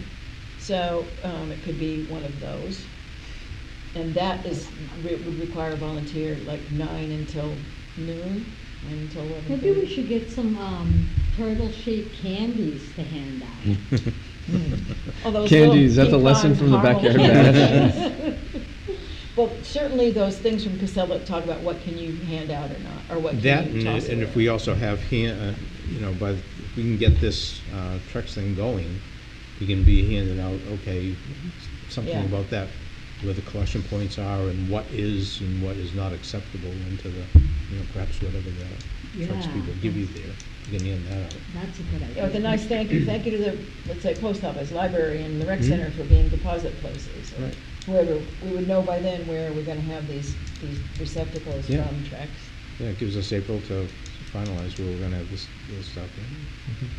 So you said you have good relationship with the rec center.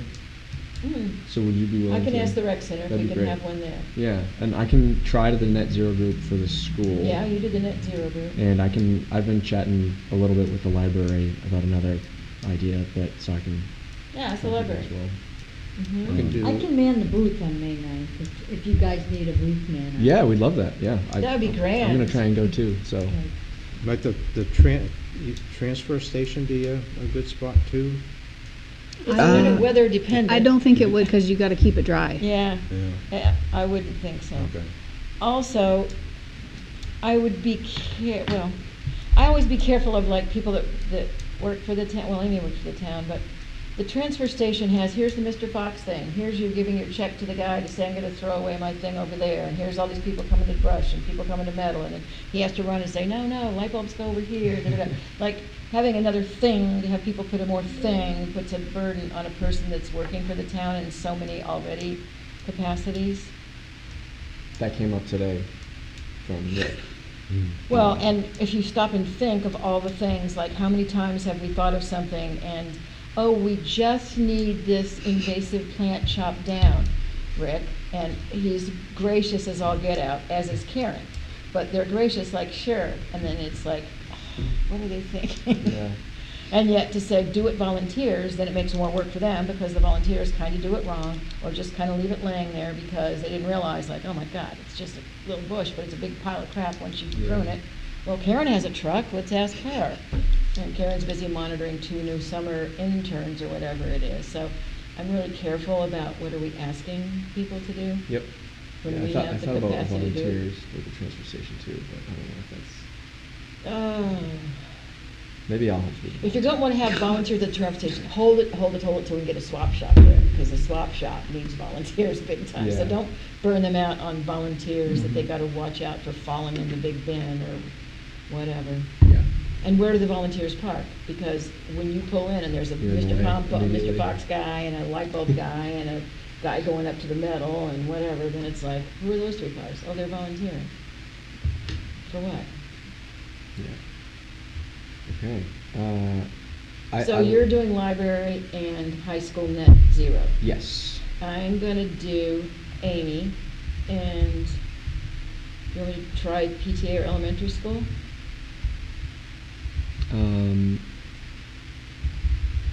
Yeah, sorry, so you said Amy is rec center? Uh-huh. Okay, so, I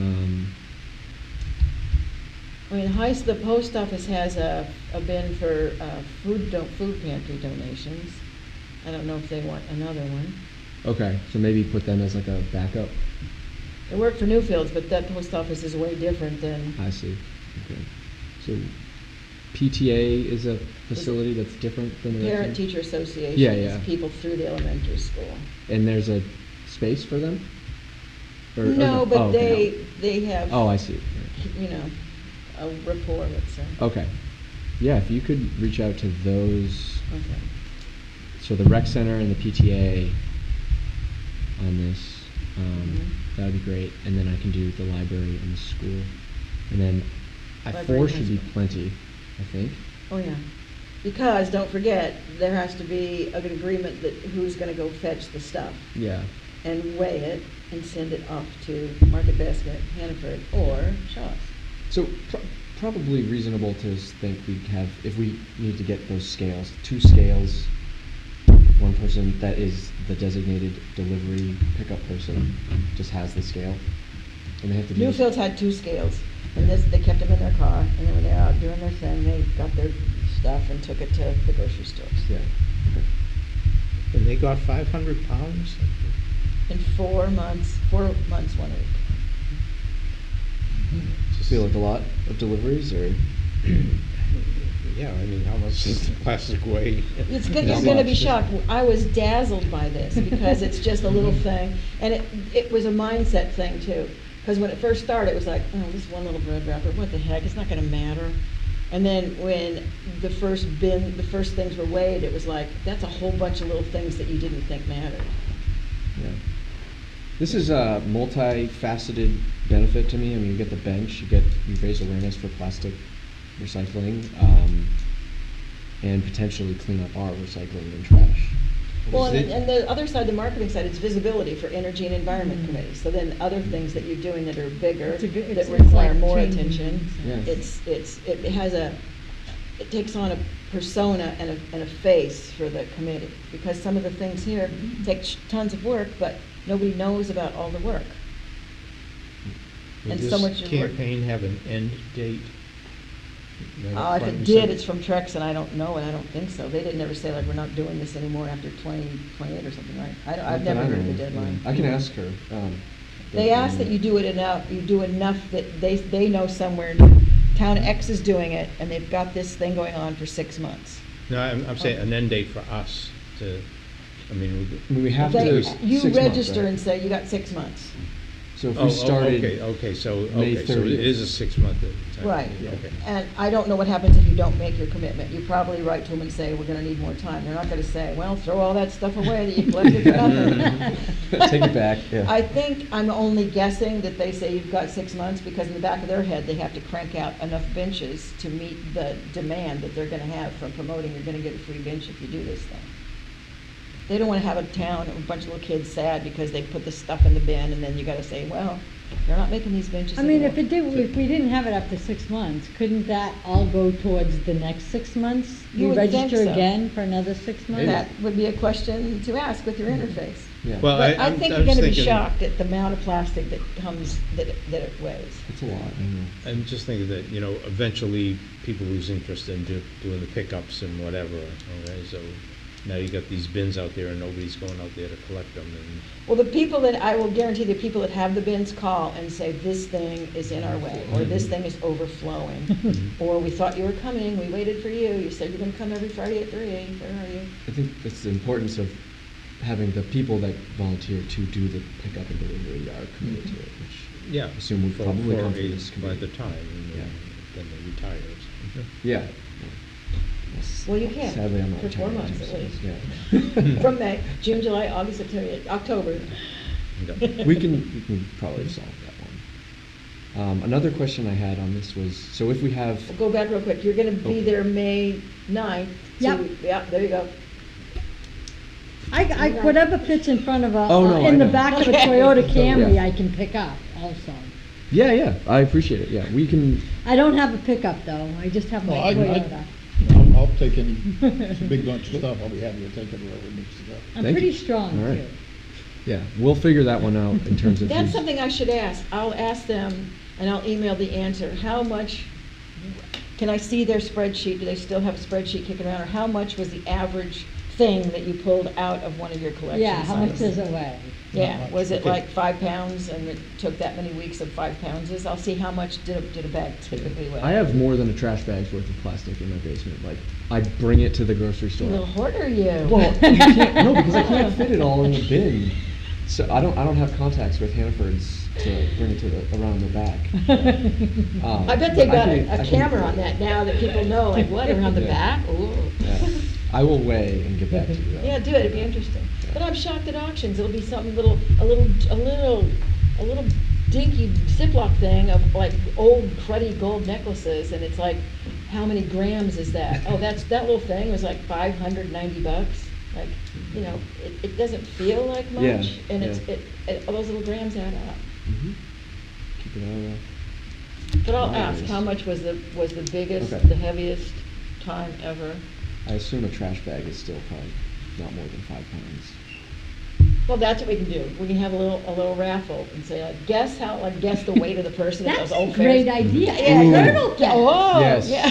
For one of the games. Okay. This is how we give candy if you can guess the weight of the Oh my God. trash bag. Candy anyway.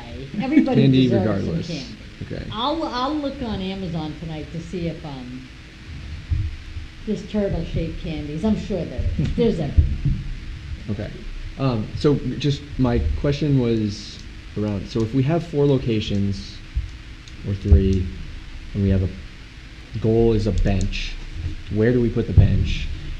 And is there the possibility, or do we think it would make sense to potentially have like a competition? So like if the school collected the most bags, they get to choose where the bench goes?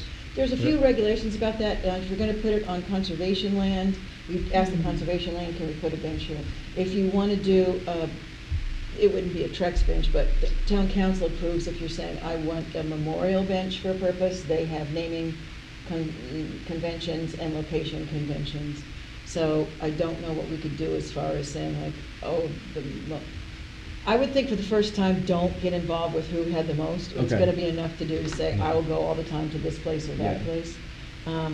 So there's public land, conservation land, municipal land, so there's kind of different ways that you get permission to put benches in different places. Okay, so maybe once we are close to knowing whether or not we will actually get a bench, we can make. That would be a But- George do- liaising with Conservation Hmm. Commission to say, hey, is there a trail where you think there's a perfect vista for one? Sometimes the perfect vista shouldn't be tampered with, if you ask me. It's perfect because there was the wonderful nothingness there. Yeah. And I worry a lot about too many signs getting put all over the place describing how beautiful the view is, because then you can't even see the view anymore if the sign's not placed like in back of you. You should turn like this, read the sign, and then see what you just read, instead of like, there it is. All right. I'm realizing it's 9 o'clock. Yeah, I'm so sorry, No, I'm sorry. you're okay. This is clearly a passionate issue for us, so I'm excited Well, it's about this also one. such great, easy visibility. Yeah. There's a lot of opportunity. So there's some takeaways for all of us, I think, or for me, anyway, and for you, Chris. I'm just checking. Do Go you ahead. want to go over the recycled questions from Casella, or is it? save that Um, I think we can wait. I have some outstanding questions to them as well, but I will just thank you for bringing it up. But yeah, I was just this is all related to me, but I was asking Casella about like how plastic causes issues from a recycling standpoint, to try and get some information, and then like there's a next page which is my very rough analysis on how like Daniel gave me statistics, like tonnage statistics on recycling versus MSW, I think is the acronym, Municipal Solid Waste, Yep. by month for 2025. And I just think like having the information and then the some of the questions I don't, or answers I don't have yet are like, how much do we pay per ton for recycling versus trash, or MSW, and how much does it cost to pay Fox for food waste? But like knowing that would help us frame like a campaign of some sorts that to help eliminate or divert more food away from trash. And also, if our recycling is better, like maybe there's a way to like. It doesn't seem like cleaning up the recycling is going to change the cost, but. Well, it does insofar as when you do it wrong, the whole truckload gets Exactly. screwed out of Yeah. the loop. Yeah, and I don't know if that costs Newmarket when that happens, but it costs the system, which Costs- means yeah. all costs probably go up. So, okay. Newmarket isn't like fine. Right. That's, yeah.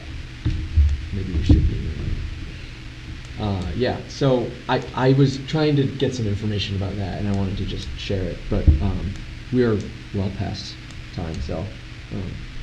When you said how much does Fox cost, you mean like the Mr. Fox composting stuff? Yeah.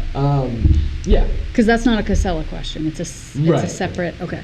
I guess I don't know if Casella does food waste, but like, if we were to so I think they told me, or maybe I Googled this, that something like 20 to 25% of MSW is typically food waste, which means whatever our tonnage is, if you cut out a quarter of that, like that's a good amount of savings right there.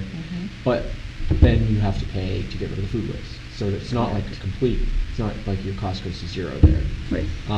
I don't know if food waste costs are less than MSW, like per ton, tip fees or whatever, but, Well, in the long run, when the food waste is in the landfill, it's generating more in the methane and whatnot. So the landfill's not as healthy as it could be without all that food waste in it. so wait, you're saying it's better to have food waste, or it's worse? Worse. Yeah. No, yeah, okay, just making sure we're on the same page. Yeah, agreed, diverting food waste from landfill is the goal. I think like for me, like the environmental aspect is very important. I don't know if that's what sells the entire time. Like if we want participation. Right. I don't know either, That's because why there's so I many lean myths towards about it. costs. People are saying like, oh, it smells on beside my Costs will kitchen be- stink, and my kitchen sink stinks. And, Right, yeah. There are And definitely a other really benefits. nice one that has all kind of air climate control that you can keep in your house can be like 60-something, 70-something bucks. So there's an initial cost to buy Yeah. it, which seems, in the big picture, that's nothing. I mean, it's like a trip to Panzanella, right? But on the other hand, right now, out of pocket, it's like, oh, not this week, I'll buy it some other time. I also think, or raise this point because like, if we were to be successful in getting more people to participate in food waste diversion, right now the cheapest way to do it, and this is what I do, is either throw it in my backyard in a compost pile or bring it to the transfer station. Mhm. But if way more people do that, those 4 bins are almost always full as it is. Mhm. That's not sustainable, so I don't know. It's a turnoff for people. I've heard people say like, went there with it, it was like nothing to do with it, so I just put it in the garbage. And Yeah. sometimes the garbage meant not in an orange bag because my orange bags were full. So sometimes you can look in those bins and see, you know, lettuce leaves and stuff, because Yeah. people just put it in there instead, because the Mr. Fox thing was busy. Yeah. Have the Mr. Fox bins been full a lot when you've gone? I go almost weekly, Yeah. maybe bi-weekly to drop compost in the winter, because I don't compost outside in the summer, or in the winter. Yeah. And yeah, I'd say like 3/4 full almost every time, at least. Okay. My street has more pickup with on the bins that are on the street for Mr. Fox now. Oh, really? Hmm. And that's great, but that's another one that's probably a tough sell because it's expensive. I Well, and guess. it's another truck driving around, Yeah. so.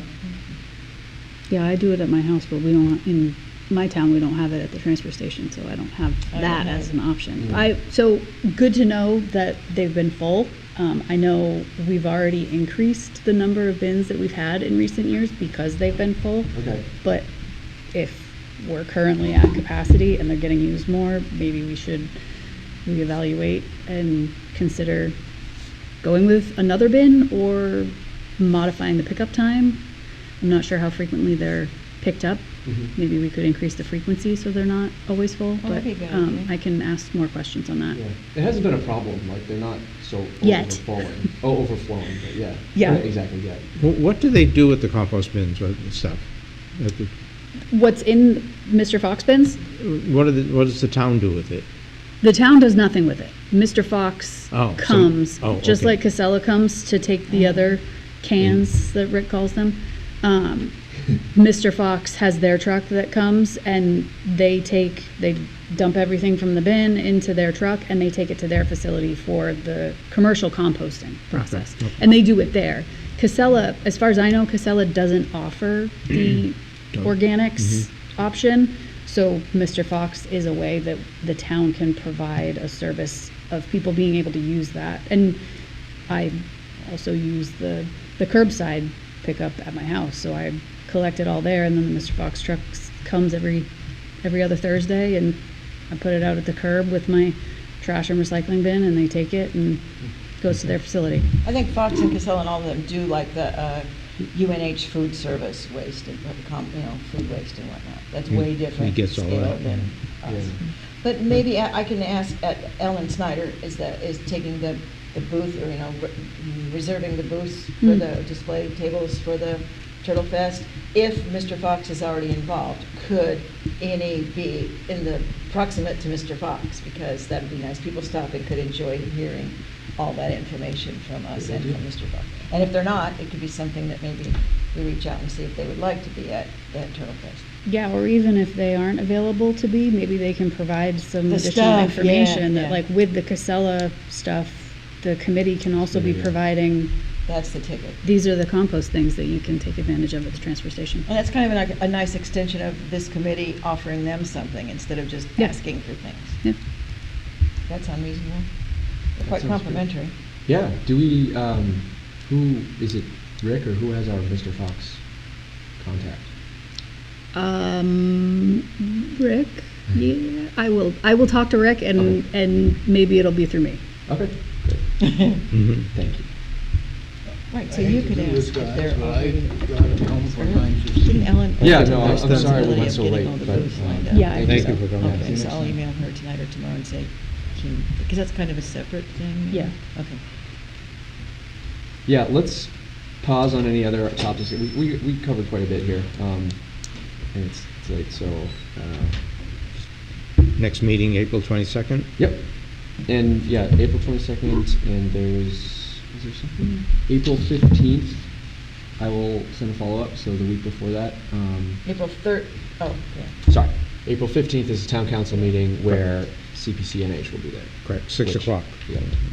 I won't be here on the 22nd, I'll be out of state. I'm sorry. No, that's okay. I can zoom in if you have the option. I mean, we could be flexible, I don't know, if it's, we can. It's also Earth Day, Oh, so it's a good, is April that, 22nd. meaning it's a good day to have the meeting? Yeah, Yeah. I'm just putting it in my calendar, and that's what it says on that day. I mean, yeah. Are you gone that entire week? I am gone from the 22nd and flying back on Sunday night, the 26th to 27th. So I'll be, Okay. yeah, I'm gone for like the, Let's say, keep it 5 the days 22nd, after and, that. you know, I'm sure that anything that we come up with or whatever, we can work with Julia. Okay, yeah. yeah, I answer email pretty quickly. Great. And text.